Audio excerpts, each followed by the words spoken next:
प्रश्न. तर काल आपण तिसऱ्या अध्यायाला सुरुवात केली होती. तिसऱ्या अध्यायातले जो प्रश्न आहे ते कुठून आले अर्जुनाला, त्याच्या मनात ही शंका का आली, त्याचा आपण काल अभ्यास केला. आणि त्याच श्लोकाला पुन्हा सुरू करूया. आज 2 श्लोक घेऊया आणि त्याच्यानंतर तिसऱ्या अध्यायाचा जो ब्रेकअप आहे तो समजायचा प्रयत्न करूया. ठीक आहे. तर तिसऱ्या अध्यायाचा पहिला श्लोक आहे. माझ्याकडे इंग्लिश आहे, मी इंग्लिशमधनं मग मराठीत त्याला ट्रान्सलेट करेन. अर्जुन उवाच ज्यायसी चेत कर्मणस्ते मता बुद्धिर्जनार्दन तत्किं कर्मणि घोरे माम नियोजसि Keshava. Arjun said, "O Janardana, O Keshav, why do you urge me to engage in ghastly warfare if you think that intelligence is better than fruity work?" तर इथे प्रश्न आहे. अर्जुन विचारतोय की अरे तू मला जे बुद्धियोग सांगितलं होतं माहिती आहे का दुसऱ्या अध्यायात, आणि तू मला समभूत एक इक्वल राहा, समदृष्टीतनं राहा असं तूच मला बोलला होतास. मग आता तूच का बरं मला सांगतोय हे कर्म करायला? ते मला मग मी कर्म करत नाही, मी शांत राहतो आणि कोपऱ्यात बसतो. ही जी भावना आहे याचं तात्पर्यात प्रभुपादांनी फार सुंदर असं वर्णन दिलेलं आहे. त्याचा आपण थोडासा अभ्यास करूया. तर काल मी तुम्हाला सांगितलं काय त्याचा प्रश्न काय होता की कसं दिसताना सगळे एकसारखे कार्य करतात पण आतमध्ये जी आपली चेतना आहे तसं आपल्याला फळ मिळतं. म्हणजे उदाहरणार्थ आपण एखाद्याला जेवायला दिलं किंवा आपण कोणाकडे तरी जेवायला गेलो, तर जेवायला गेल्यावर तो कुठल्या मानसिकतेतनं जेवण खाऊ घालतोय तर ती चव तशी वाढते. ह्याचा अनुभव तुम्ही घेतला असाल की जेव्हा आपण कोणीतरी आपल्याला जेवायला देतो आणि त्याच्या मनात असं राग आहे किंवा असं मनात हे आहे, म्हणजे तुमच्याबद्दल काहीतरी रिझेंटमेंट म्हणतात इंग्लिशमध्ये, म्हणजे एक खिन्नता आहे तुमच्याबद्दल, तर ते इमिजिएटली तुमच्याबद्दलचं ते तुम्हाला जेवताना सगळीतरी विचित्र वाटतं. आणि जर तुम्हाला तो व्यक्ती प्रेम करतो, तुमचा फार आतुर होता तुम्हाला भेटायला आणि तुम्हाला खरंच तू ये घरी जेवायला, भेट मला, आणि त्यावेळेला तुम्हाला ते कच्चा विच्चा पण दिला असेल तेही गोड वाटेल. तर हे कसं आहे, नुसतं दिसायला आपण अन्न वगैरे म्हणतो किंवा न्यूट्रिशन म्हणतो, पण ते एक भाग वेगळा फक्त शारीरिक भाग आहे. काल आपण बघितलं शारीरिक भाग, मानसिक भाग, बौद्धिक भाग, अहंकारी भाग आणि आत्म्याची तुष्टता. तर अर्जुनाला भगवंतांनी दुसऱ्या अध्यायात सगळे सिद्धांत सांगितले. नास्तिकतेतनं सांगितलं, आस्तिकतेतनं सांगितलं, कर्मकांडातनं सांगितलं, सकाम कर्म, निष्काम कर्म, हे शब्द मी मुद्दामून पुन्हा सांगतो म्हणजे तुमच्याला पाठ होतील, कारण भविष्यात हेच विषय हळूहळू हळूहळू भगवंत विस्तार करून सांगणार आहेत. ठीक आहे. तर हे सगळे त्यांनी सगळं सांगितलं आणि येता येता त्यांनी हे पण सांगितलं की हे सगळं सोड आणि तू हे मी सांगते म्हणून कर, कारण ह्याच्यात काही लॉस नाही आहे, तू कर. तर अर्जुनाला हा प्रश्न पडला. अर्जुन तरी एक हे होता, कारण त्याला ॲब्स्कॉन्डिंग नेचर म्हणतात इंग्लिशमध्ये. ॲब्स्कॉन्डिंग म्हणजे पळवाटपणा काढणारा व्यक्ती. तर कधी कधी लोकांना काय वाटतं की भक्तीचं ज्ञान झालंय ना मला, आता मी काही करणार नाही, देव बोलला ना मनात असतं सगळं, मग आता मी सगळं मनात ठेवणार है ना, असा एक मनाचा भाव असतो. जसं उदाहरणार्थ एक आम्ही कुठेतरी कार्यक्रमाला गेलो होतो आणि तिथे कोणीतरी गावातला मोठा माणूस होता. तो म्हणला, स्वामी तुम्ही सगळं कीर्तन मध्ये नाचता कशाला एवढं आगळ माईक घ्यायचं, कीर्तन करायचं, सगळ्यांना नाचायला लावायचं, हे सगळं मनात असतं. तर मी त्याला सांगितलं जसं आपल्याला भूक लागते तर ती काही मनात राहत नाही, ती शेवटी खायला लागतं. तर ही जे फिलॉसॉफी आहे सगळं मनात असतं. तर सर्व मनात आल्यावर ते विकार शरीरांमध्ये पण येतात, देहात सुद्धा तो विकार बाहेर आलं पाहिजे, नाहीतर त्याला हिपोक्रेसी म्हणतात. आणि तो नेमका प्रसाद घ्यायला सर्वात पुढे होता बरं का. प्रसाद घ्यायला सर्वात पुढे होता. आणि मग मी त्याला म्हणलं, काका ते तुम्ही मनात घेणार आहे का, भूक लागली ती मनातल्या मनातच संपून टाका. तर ते गप्प बसले. तर हे बोलताना सोपं आहे पण हे मनाचं नाही आहे खेळ, मनाचं विकार हा शरीराला येणार. तर इथे कृष्णाला ऍक्च्युली अर्जुन म्हणतोय की मला, आता अर्जुन कोणाची स्थिती दाखवतोय, एखाद्या कर्तव्यापासून पळणाऱ्या व्यक्तीची, म्हणजे त्याला भक्तीचं नाव घेऊन किंवा बुद्धियोग किंवा ज्ञान मला आता कळालंय म्हणून आता मी काहीच करणार नाही. इनफॅक्ट कळालंय म्हणून तू कर, तुला बुद्धीत कळालंय, मनात कळालंय म्हणून त्या इंद्रियांना पण वापर, कारण ते आहेत, नाहीतर ते इंद्रिय त्यांच्या स्वभावाने तुला त्रास देतील. त्यामुळे कधी कधी काही लोक काय करतात, त्यांना काही असं वाटलं का ते कोंडून ठेवतात स्वतःला, किंवा आपल्याला एखाद्यावर राग आला तर ते स्वतःलाच टॉर्चर करतात. त्याच्यापेक्षा व्यक्त केलेला बरा. टॉर्चर करण्यापेक्षा आपण व्यक्त करावा, काय प्रॉब्लेम, आपला स्वभाव आहे सांगायचं मला हे जमते, मला हे जमत नाही, संपलं. तर कधी कधी आपण कोणाची तरी भांडण होतात कधी शाळेत किंवा कशात, तर बघा मग तो स्वतःलाच काहीतरी इजा पोचून घेतो, मला तो बोलला, तो तुला कशाला करतो, तू त्याला कर. तर ते स्वतःलाच त्रास देतात आणि त्यात सुद्धा त्यांना मजा वाटते का त्या 4 लोकांनी आता मला सिंपथी द्यावी. तर हे जो स्वभाव आहे मनाचा, तो जेव्हा या शरीराला, काल मी तो डायग्राम बनवता आज पुसलाय, तर तो ऍक्च्युली तो जो स्वभाव आहे तो आपल्याला खाऊ शकतो, द्वंद्व तयार करू शकतो. त्यामुळं भगवंत काय म्हणतायत, तू एकच मार, एकही मारा, सॉलिड मारा. असा मारायचं एकच की सॉलिड लागला पाहिजे. तर ज्ञान कर्म इत्यादी ते एवढे सॉलिड नाहीत, भक्तीचा जो सर्वात सॉलिड आहे तो मी काल तुम्हाला समजवलं. आणि आजचा जो हा विषय आहे तो थोडासा पहिले 2 श्लोक चर्चा करतो, मग मी पूर्ण 3ऱ्या अध्यायाचा फोड सांगतो, म्हणजे तुम्हाला 3ऱ्या अध्यायात कुठले श्लोक कशाबद्दल बोलतायत आणि कशाबद्दल काय सांगितले हे तुम्हाला कळेल. ठीक आहे, नाही तर मी काम करतो, तो 3ऱ्या अध्यायाचा फोड पहिला सांगतो, मग पहिला आणि 2रा श्लोक आपण जे ऑलमोस्ट वाचून झालेलं आहे पण त्याला आपण समजून घेऊया. 3ऱ्या अध्यायाचा तुम्ही एक फोड पहा. हा एक सुंदर चित्र आहे. एका माझ्याकडे नोट्स होते, ते हिंदीत होते, मग मराठीत सुद्धा बनवून घेतले होते, पण नंतर ते आता माझ्या रोह्याच्या लायब्ररीत आहेत, इथे माझ्याकडे अवेलेबल नाही, तर मी हिंदीतलं मराठीत ट्रान्सलेट करतो तुमच्यासाठी. असं बनवायचं असतं बघा. हा 3रा अध्याय जो आहे ना, याच्यात 43 श्लोक आहेत आणि 43 श्लोक मध्ये पहिले 1 ते 9 श्लोक हे कर्मत्याग अथवा भक्तियुक्त कर्म,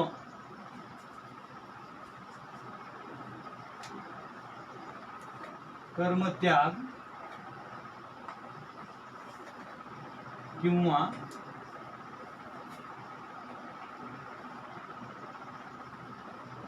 भक्तियुक्त कर्म.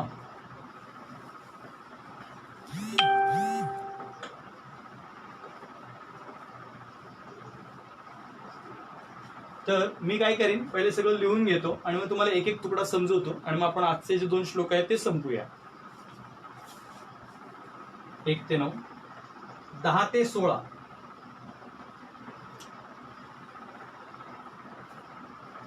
कर्मकांड ते कर्मयोग.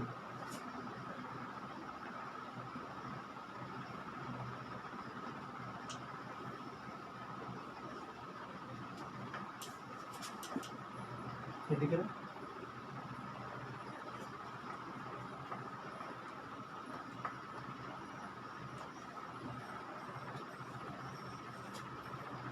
17 ते 35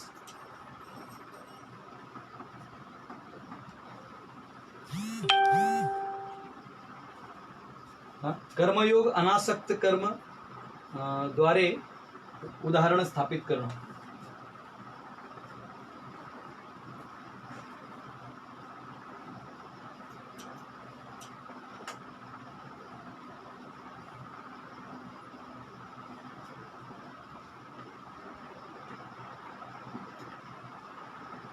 द्वारे हिंदी होतो, अनासक्त कर्मांद्वारे असं लिहिता. ठीक आहे, कर्मद्वारे असं लिहूया, सध्या समजून घ्या. उदाहरण,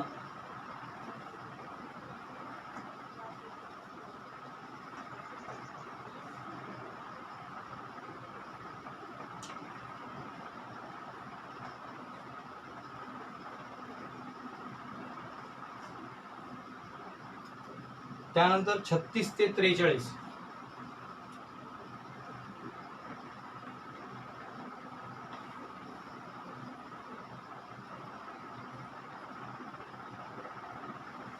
काम आणि क्रोध.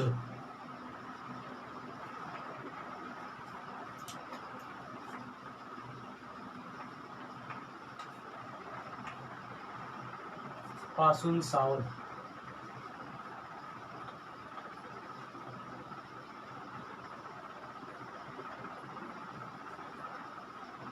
ठीक आहे, हा 3रा अध्याय. तर जेव्हा 4थ्या अध्यायात जाईल तेव्हा 4थ्याचा फोड सांगेन, कारण सगळे 6 अध्यायांचे एकदाच सांगितलं तुम्हाला कळणार नाही, पण आज 3ऱ्या अध्यायाचा फोड तुम्हाला सांगितलेला आहे. तर 3ऱ्या अध्यायात 43 श्लोक आहेत. पहिले 1 ते 9 जे आहेत त्यात आता आपण 1 ते 2 हा प्रश्न बघितला आणि मग 3 ते 9 जो भाग भगवंत बोलणार आहेत त्याच्यात ऍक्च्युली कर्म त्याग किंवा भक्तियुक्त कर्म हे दोघांचा विषय त्याच्यात चर्चा केली गेलेली आहे की अर्जुन ऍक्च्युली कर्म त्याग करायचा विषय करतोय. कर्म म्हणजे आता लक्षात ठेवा, कर्म शब्दाचे अनेक अर्थ आहेत. मी इथं जागा करतो बघा. कर्म जो आहे या शब्दाचे अनेक अर्थ आहेत. पहिला आहे क्रिया. आपण जी एखादी क्रिया करतो त्याला सुद्धा कर्म म्हणतात. दुसरं आहे पुण्य. पुण्य कमवतो ना आपण, त्याला म्हणतात कर्म. तिसरं आहे त्याला प्रिस्क्राइब ड्युटी म्हणतात, कर्तव्य. कर्तव्यांना सुद्धा कर्म म्हणतात. ठीक आहे. आणि कर्मयोग करताना जो कर्मयोग मधला भाग आहे त्याला सुद्धा कर्म म्हणतात की यांनी कर्मयोग म्हणजे ते कर्म केले. असे अनेक अर्थ असल्यामुळे कुठल्या ठिकाणी कुठला अर्थ वापरलाय हे आपल्याला माहिती पाहिजे. याला कंटेक्स्ट म्हणतात. म्हणजे कृष्णाने कर्म इथं म्हणलं ते पुण्याबद्दल बोललंय का ह्याच्याबद्दल, त्यामुळे गुरु लागतो. नाहीतर हे असले श्लोक नुसते वाचून कळत नाहीत. हे आमचं सौभाग्य आहे की आम्ही प्रभुपादांच्या या परिवाराच्या संपर्कात आलो. त्यांनी एवढे सुंदर प्रत्येक शब्दाला तोडून समजून सांगितलंय आणि आमच्या गुरुजनांनी आम्हाला शिकवलं आणि आज आम्ही तोच प्रयत्न करतोय. तर ह्याच्यात आपण शिकू शकतो. ही विनंती आहे. तर पहिले जे 1 ते 9 आहे त्याच्यात कर्म त्याग म्हणजे कुठला कर्म, ही जी क्रिया आणि कर्तव्य हे दोन, पुण्य आणि कर्मयोग नव्हे, ह्या दोघांचा त्याग करायचा विषय अर्जुन सांगतोय. अर्जुन काय म्हणतोय, मी क्षत्रिय, तू बोललाच बरोबर आहे, तू क्षत्रिय युद्ध केला पाहिजे, स्वर्ग मिळेल नाही मिळेल, राज्य मिळेल, पण आहे ना मी काय म्हणत होतो कृष्णा, हे आतली भाषा आहे की तू मला बोललायस ना ज्ञान, आता मला कळालं, आता मी काहीच करणार नाही. अरे तुला कळवून दिलं ताकी तू युद्ध करावा, पण तू क्रियाच करायला तयार नाहीस, निष्क्रिय जर व्हायला तयार असशील तर ते संन्यास नाही. कारण अर्जुनाला काय वाटतं की मी संन्यासी सारखा झालोय, कर्म त्याग करणं किंवा कर्तव्य तोडणं किंवा क्रिया सोडणं हे लोकांना संन्यास वाटतं, पण ते संन्यास नाही. हा, त्याच्यात एक श्लोक आमच्या एका आचार्यांनी एका कमेंटरीत लिहिलंय, महानारायण उपनिषद 86, ह्याच्यात हा श्लोक येतो. ते म्हणतात, न कर्मणा न प्रजया धनेन त्यागेने का अमृतत्वं मनासुरा परेन नाकं निहितं गुहायं विभ्राजते यदेततो विशन्ति. ते म्हणतात, not by performance of duty, by progeny or wealth, but by renunciation they attain immortality which sannyasis attain, which is beyond heaven and shines within heart. तर काय, हा जो श्लोक आहे असा विचार सध्या अर्जुनाच्या डोक्यात चाललाय. पण या ठिकाणी जे कर्मणा आहे ते हे दोन नव्हे, तर या हायएस्ट लेवलला आल्यावर जेव्हा तो सोडतो त्यावेळेची ती स्थिती आहे. आता मी तुम्हाला उदाहरण सांगतो. गीतेत एक श्लोक आहे, आमच्या प्रत्येक इस्कॉन सेंटरमध्ये भक्तांच्या समूहात कुठेही नवीन भक्त जरी आला ना त्याला हे श्लोक पाठ असतं. काय, सर्वधर्मान परित्यज्य मामेकं शरणं व्रज अहं त्वां सर्व पापेभ्यो मोक्षयिष्यामि मा शुचः. ते म्हणतात की सर्वधर्मान परित्यज्य मामेकं शरणं व्रज, सर्व काही तू सोडून दे, सर्व धर्म सोडून दे. धर्म म्हणजे हे जे काही कर्तव्यातनं निर्माण झालेले जे मानसिक धर्म, शारीरिक धर्म, बौद्धिक धर्म करणार आहे आपण चर्चा त्याच्यावर, तर ते सर्व धर्म तुम्हाला तू सोडून दे आणि अर्जुना तू माझ्या जवळ ये, माझ्या शरणागती राहा, बाकी मी बघून घेईन. एवढं सुंदर सांगितल्यावर एखाद्याला वाटेल आमचे भक्त काय म्हणतात, सगळं सोडून द्या आणि या. तसं नसतं. सर्व धर्मांपरित्यजेचा अर्थ आहे पहिले धर्म तर कर, मग सोडून ये. इथं व्यक्ती कर्मच करत नाहीये, मग कर्म त्यागाचाच प्रश्न कुठं आला.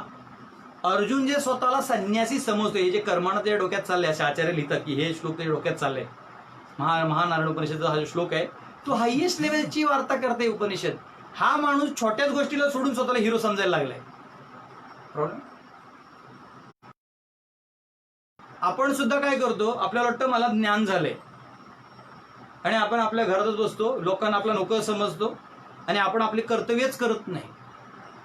आपण कोणाला मदत करत नाही, आपण कोणाला हात लावत नाही, मदत करत नाही, कोणाच्या दुःखात आपण सामील होत नाही, त्याच्या विषयांना समजून घेत नाही. आठवलं नाही, मला सगळं कळालंय, पण तुला सगळं कळालंय म्हणून तू कर्मत्याग केला असं नाही.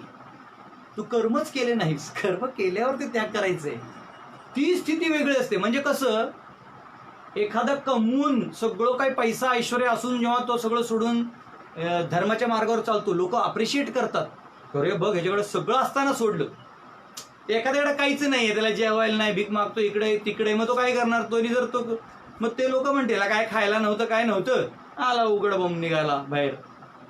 तर त्यामुळे कधी कधी बघा, आपल्याला एखादं कोणी अपमान केलं तर आपल्याला वाटतं थांब मी पैसे कमवतो आणि ह्याला दाखवतो सोडून, है ना, ते इगोमध्ये असतं. तसंच हे जे कर्म आहे, हे जे क्रिया आहे, हे क्रिया वेगळी, आणि कर्मयोगच्या स्थितीतनं जेव्हा सोडतो तेव्हा 18व्या अध्यायाचा विषय, 18व्या अध्यायात बघून अर्जुन विचारतो की काय म्हणतात त्याला, संन्यास आणि त्याग ह्याच्यातला फरक काय. तर संन्यास आणि त्याग याच्यातला जो फरक आहे तो इथे येणार. संन्यास कधी येणार, जेव्हा तुम्ही सगळं कर्मयोग करून मग सोडलंय उच्च चेतनेसाठी, तेव्हा ते संन्यास होणार. नाहीतर तो केवळ त्याग होईल. कारण ह्याच्यात सुद्धा ना द्वंद्व असतो. द्वंद्व म्हणजे काही गोष्टी चांगल्या वाटतात आणि काही वाईट वाटतात. म्हणजे चांगलं वाटतं ते वाटतं अरे इथंच राहावं असं वाटतंय, आणि वाईट आलं का लगेच नाही नाही नाही नाही मला सोडायचंय, प्रभूजी मला कंटाळा आलाय, मला सगळं सोडून यायचंय. पण इथं आल्यावर पण तुम्ही तेच शोधता. एखादा पळून जातो घरात ना, बास आता मी संन्यास घेतो, पण तिथं साधू लोकांमध्ये गेल्यावर म्हणतात हे पण काय सोपं नाहीये. इथं भरपूर सेवा आहे, इथं भरपूर हे आहे, पण त्यावेळेला खरी त्यागाची परीक्षा असते.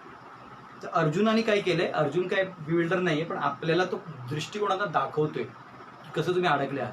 थोडं पाणी.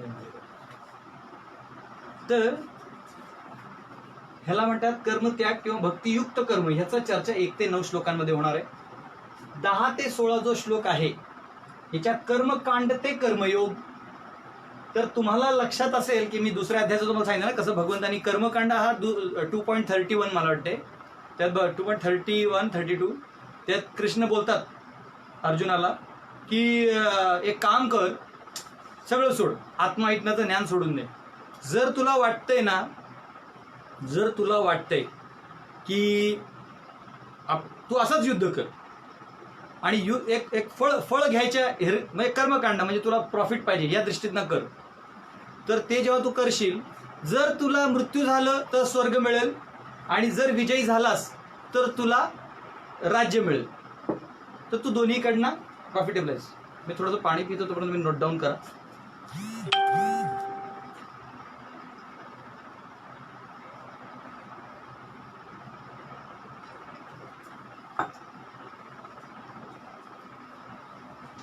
तर हरे कृष्ण, थोडंसं तहान लागलं होतं. तर कर्मकांड ते कर्मयोग.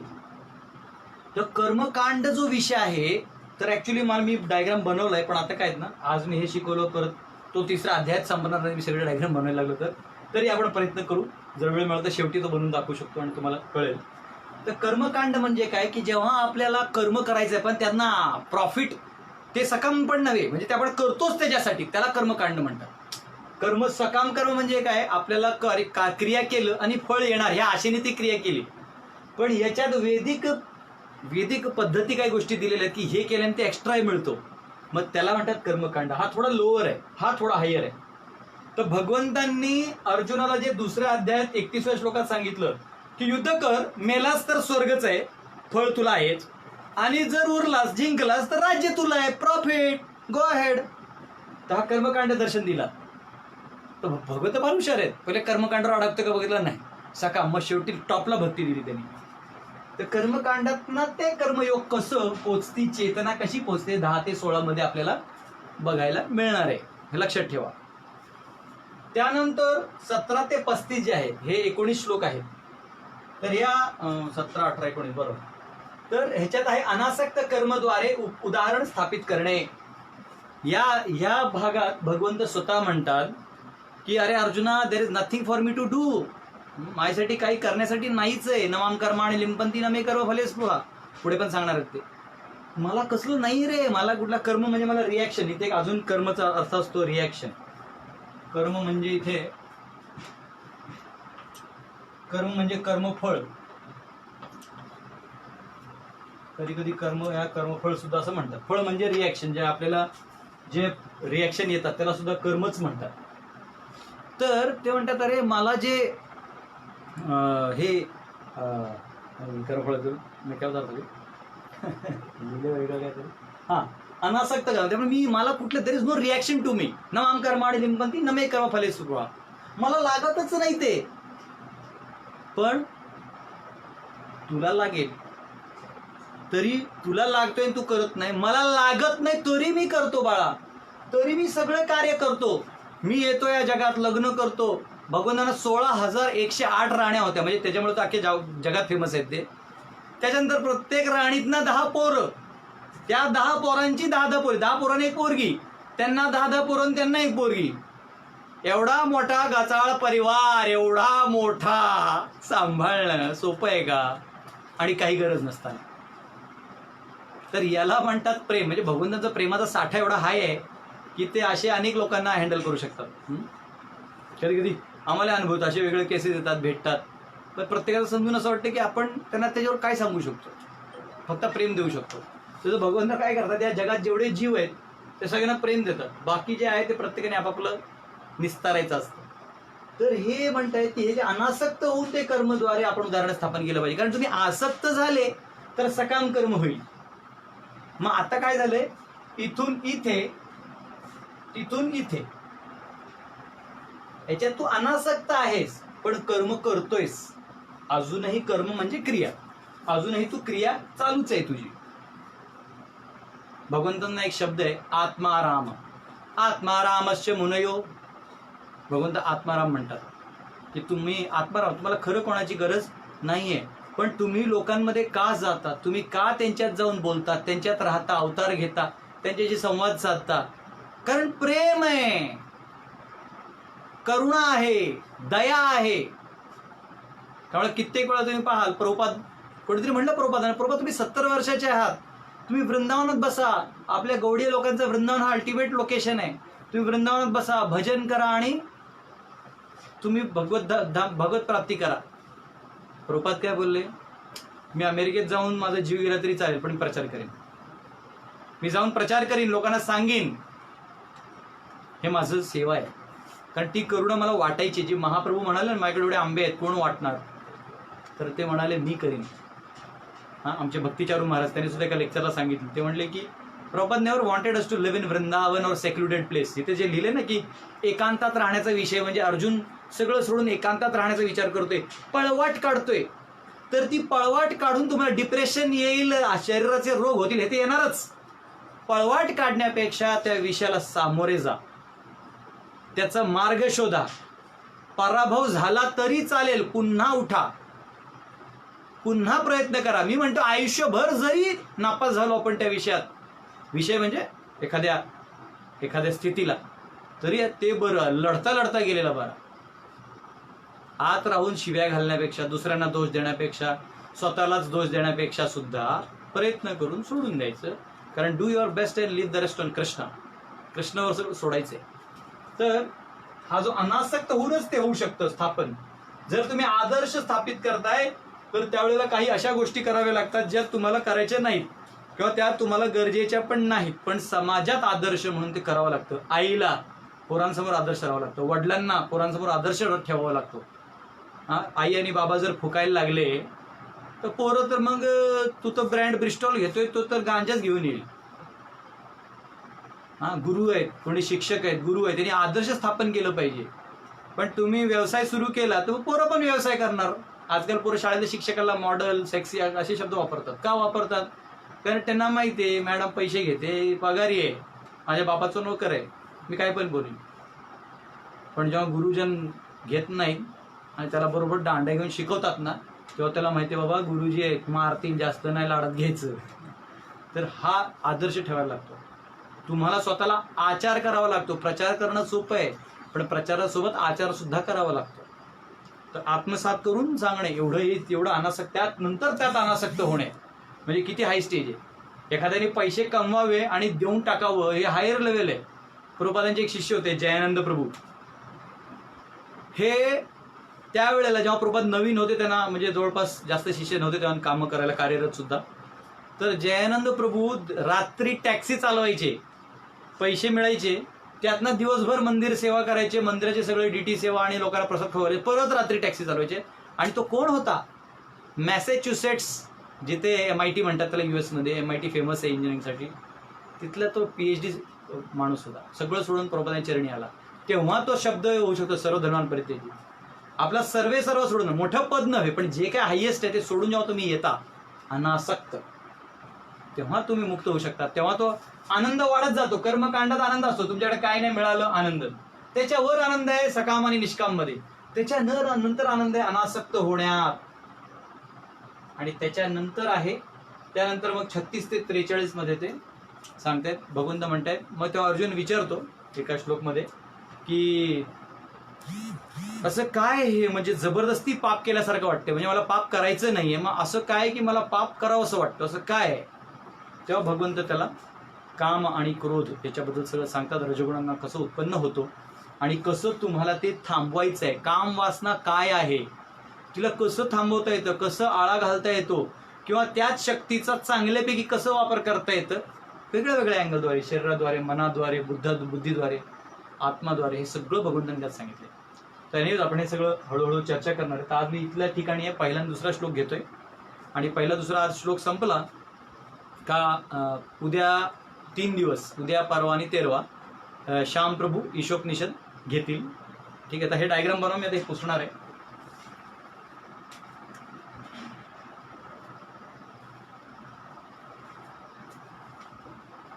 ठीक आहे,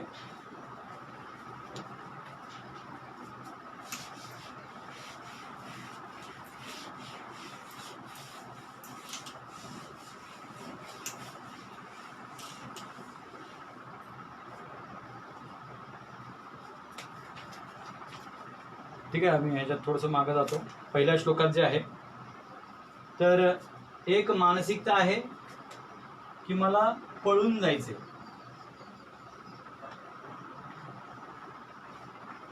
म्हणजे कर्मातनं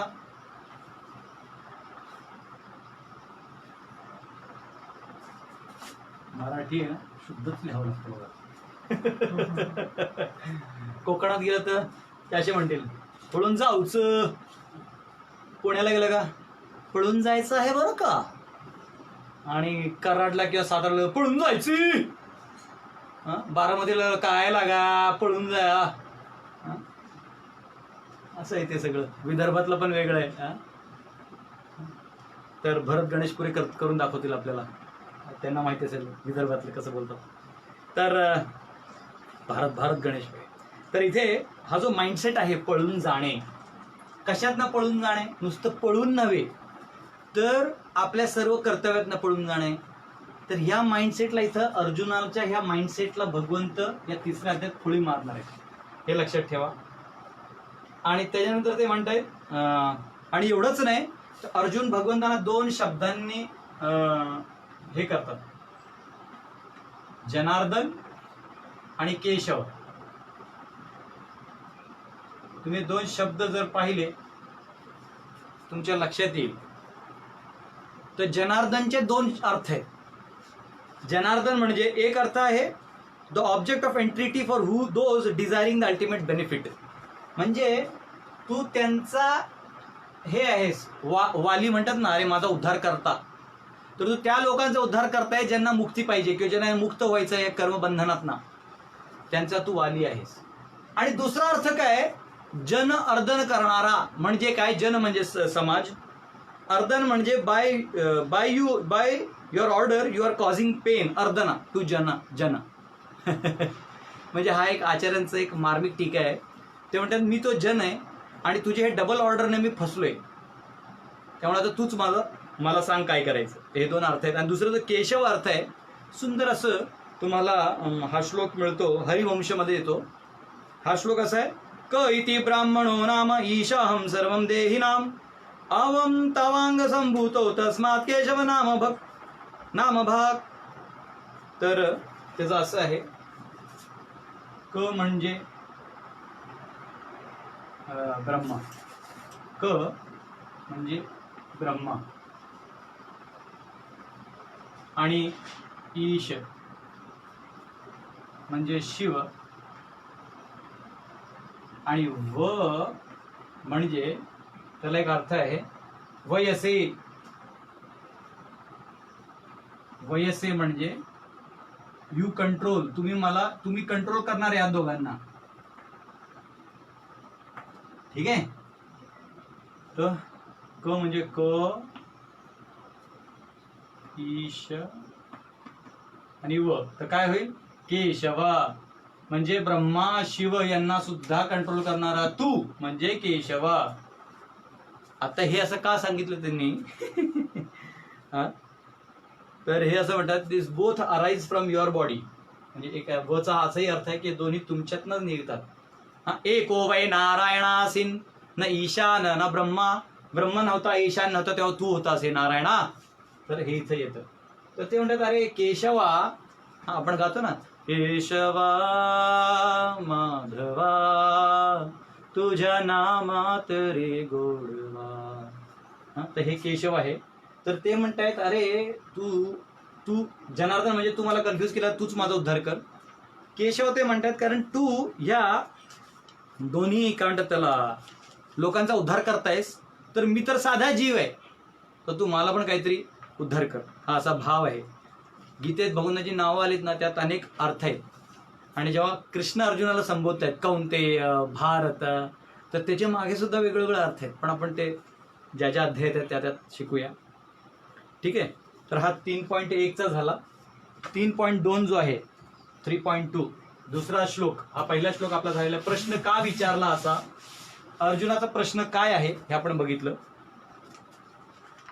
आता ते म्हणतायत दुसरा श्लोक, व्यामिश्रेणेव योगेन बुद्धिं मोहयसीव मे तदेकं वद निश्चित्य येन श्रेयोहमाप्नुयाम. My intelligence is bewildered by your equivocal instructions. Therefore, please tell me decisively what is most beneficial for me. तर हे म्हणतायत की तुम्ही जे दोन वाक्य म्हणाले, तुम्ही नीट बघा, जर तुम्ही पाहिजे तर हा उघडू शकता. 2:48 मध्ये भगवंत काय म्हणाले, समो भूत्वा. ते म्हणतात अरे कृष्णा तू मला असं अडकवलंस रे, मला कळत नाही तू काय बोलतोयस, तू सांग मला नक्की काय ते. तुझ्या मनात माझ्याबद्दल कुठलाही द्वेष नाहीये, तुझ्या मनात मला कन्फ्यूज करायची इच्छा पण नाहीये, पण माझीच बुद्धी कमी आहे, तर तू मला प्लीज हेल्प कर. ही किती किती किती बघा डिसिप्लिन्ड ॲटिट्यूड आहे एका शिष्याचा. जर आपल्याला कोणाकडनं ज्ञान घ्यायचं असेल, चर्चा सुद्धा करायची असेल, तर त्याला एक डिसिप्लिन लागतो. काय डिसिप्लिन लागतो की आपण त्याच्यातनं तो आपला भला करायलाच बोलतोय हे पहिलं आपल्याला कळलं पाहिजे, नाहीतर त्याच्याकडे कशाला जायचं. आणि जर कळतोय तर तो का बोलतोय, कशाला बोलतोय, त्याला आपण नंतर प्रश्न करू शकतो. ते प्रश्न सुद्धा परिप्रश्न असले पाहिजेत, उद्धारक असले पाहिजेत. तर इथे ते म्हणतात बुद्धियुक्त. तर ते म्हणतात अर्जुन किती चांगला बघा, किती हुशार आहे. जर तो आडवा बोलला असता ना तर भगवंतांनी गीता तिथंच बंद केली, जा युद्ध कर ना, तुला काय करायचं ना, जा घरी, चल बांगड्या घालून जा घरी. ती पद्धत असते, प्रश्न विचारायची सुद्धा पद्धत आहे. ॲरोगंट, सांगा मला, तुम्ही सांगा, लेक्चर बोला तुम्ही, असं नसतं ते. आपण रिस्पेक्टफुली बोलायला पाहिजे. ह्याला ॲब्झर्ड इन्क्वायरी म्हणतात. कधी कधी माणूस काही विचारत राहतो आणि इनडिसिप्लिन, त्याला काही डिसिप्लिनच नसतो, कसं विचारायचं काय विचारायचं. विनम्र शोभलं पाहिजे, कमीत कमी नम्रपणे तो समोरच्याला वाटलं पाहिजे बेचाराला उत्तर पाहिजे, मी देईन, मी वेळ काढीन. पण आपण उत्तर देताना तू स्वतः जर तू दाखवणार की मी फार हुशार आहे, तर मग समोरचं तुला काय सांगणार, काहीच सांगू शकत नाही. ते पालथ्या घड्यावर पाणी, श्याम तेच म्हणतात ना, पालथ्या घड्यावर पाणी. उलटं घडा असतो ना, असं असतं. हा घडा जर असा ठेवला तुम्ही आणि त्याच्यावर किती पाणी होतं काय उपयोग आहे का. घडा कसा पाहिजे, हा असा पाहिजे, त्याच्यात पाणी जाणार.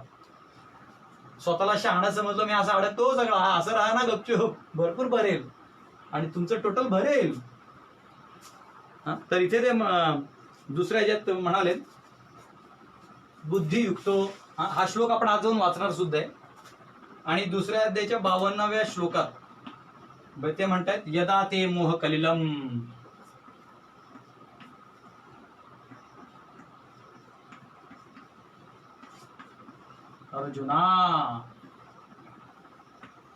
अर्जुन ह्या सगळ्या वाक्यांमध्ये भ्रमित झालेला आहे. तो कसा भ्रमित झाला आपण त्या श्लोकात जाणार आहोत, पण त्याच्या आधी मी वरचे शब्द संपवतो, नाहीतर खाली ते माझं काही परपोट राहतो आणि मला ते बरोबर वाटत नाही. तर व्यामिश्रेणेव वाक्येन, व्यामिश्रेण म्हणजे तू टोटली दोन्ही बाजू मिक्स केलेस. व्या म्हणजे वी आणि आ, वी अधिक आ म्हणजे व्या, आणि मिश्रेण, मिश्रेण म्हणजे मिश्र म्हणजे भक्त, ऍड, तू त्यात ऍड केलंय. आणि तृतीय म्हणजे तृतीय, प्रथम तृतीय बाय, व्यामिश्रेण बाय और मिक्सिंग. त्याच्यामुळे काय झालंय माझ्यात वाक्येनं, तुझे मिक्स केलेले जे वाक्य आहे, बुद्धी मोहयसीव मे, अरे माझी बुद्धी पण मोहित झालेली आहे. आणि अजून मी कन्फ्युज झालो. मोहयसीव म्हणजे बिविल्डर्ड, इव म्हणजे माय लिमिटेशन, इव म्हणजे माझ्या बाजूने येते, तुझ्या बाजूने नाहीये. किती सुंदर आहे बघा एक एक शब्द. आणि एकम वद म्हणून काय कर, तदेकम वद निश्चित्य, म्हणून तू एकच सांग मला काय ते. आपण म्हणतो ना कधी कधी आपल्याला कोणी 4-5 गोष्टी सांगितल्या, तो खरं तर सगळं त्या एकाच अँगलनी सांगत असतो, आपल्याला कळत नाही. म्हणतो एक काम करा, पहिले एक काहीतरी नीट सांगा मला, एक्झॅक्टली काय करायचं सांगा.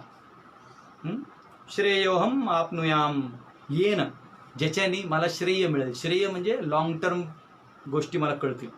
आता जे तुम्ही बोलताय थोडं थोडं बिल्डर होते मी, तर प्लीज सांगा. तर तुम्हाला सांगितलं की अर्जुनाच्या मनात ती स्थिती होती. आणि मुंडक उपनिषदमध्ये पण म्हणतात नास्ती आकृत कृतेन, द इटर्नल पर्सन आकृत is not attained by actions. भगवंतांना तुम्ही नुसती क्रियाने सापडू शकत नाही, असं डोक्यात असल्यामुळे अर्जुन थोडा कन्फ्यूज आहे. ठीक आहे, आता आपण हे जे श्लोक आहेत,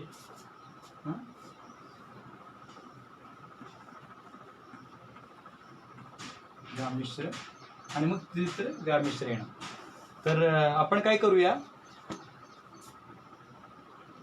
हे जे 3 श्लोक आहेत ह्यांना मी वाचतो आणि वाचून तुम्हाला सांगतो काय भगवंत काय बोलले, अर्जुनाला काय कळलं, आणि मग त्याच्यानंतर काय विस्तार करणार. नाही तर तिसरा अध्याय लगेच कळणार नाही. 2.48 आपण म्हण गीता उघडा, त्या पानावर जा. हे बघा 48 आहे, 48. योगस्था कुरु कर्माणि संगम त्यक्त्वा धनंजय, सिद्ध्य सिद्ध्य समो भूत्वा समत्वम योग उच्यते. समला प्राधान्य दिले भगवंताने 48 मध्ये. काय म्हणतायत, by steadfast in yoga O Arjuna perform your duty and abandon all attachment to success or failure, such evenness of mind is called yoga. काय म्हणतायत की तू तुझं कर्तव्य कर अँड अबंडन ऑल अटॅचमेंट. तू तुझे आसक्ती सोड पण कर्तव्य कर. निष्काम कर्मयोगची गोष्ट सांगितली ते. पण त्याला ते कळलं झालं की मग हे करायचं तर मग हे कशाला बोललास तू, आणि जर तू हे बोललास मग हे कशाला करायला पाहिजे. नंतर बघा 2:50 मध्ये काय म्हणतात, बुद्धियुक्तो जताहिह जहातिह उभे सुकृत दुष्कृते तस्माद योगाय युज्यस्व योग कर्मसु कौशलम. A man engaged in devotional service rids himself of both good and bad actions even in this life. Therefore strive for yoga, O Arjuna, which is the art of all work.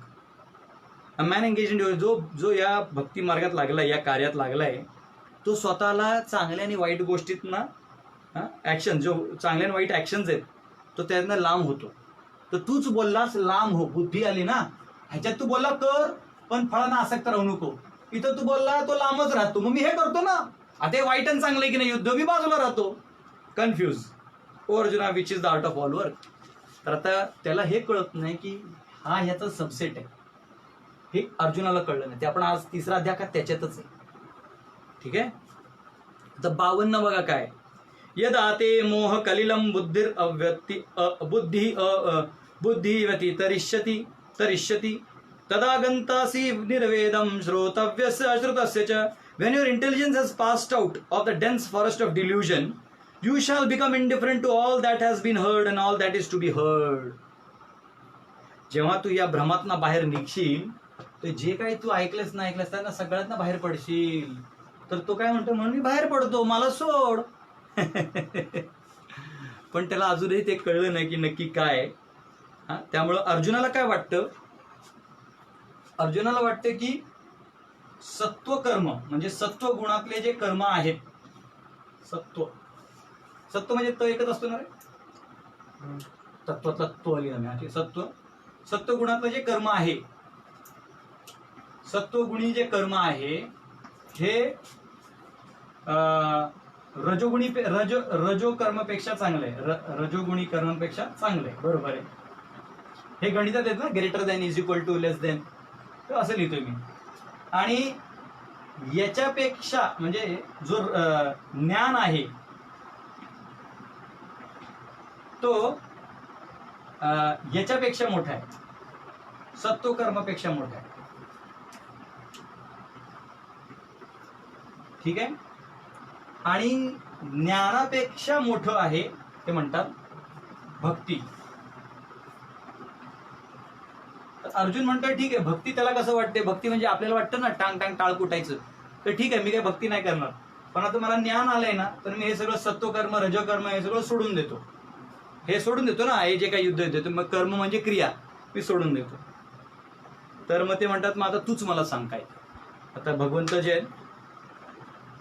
3.3 म्हणजे तिसऱ्या श्लोकापासून बोलायला सुरू करणार आहे. पण उद्या, परवा आणि तेरवा 3 दिवस ईशोपनिषद प्रवचन असणार आहे श्याम प्रभू यांच्याद्वारे.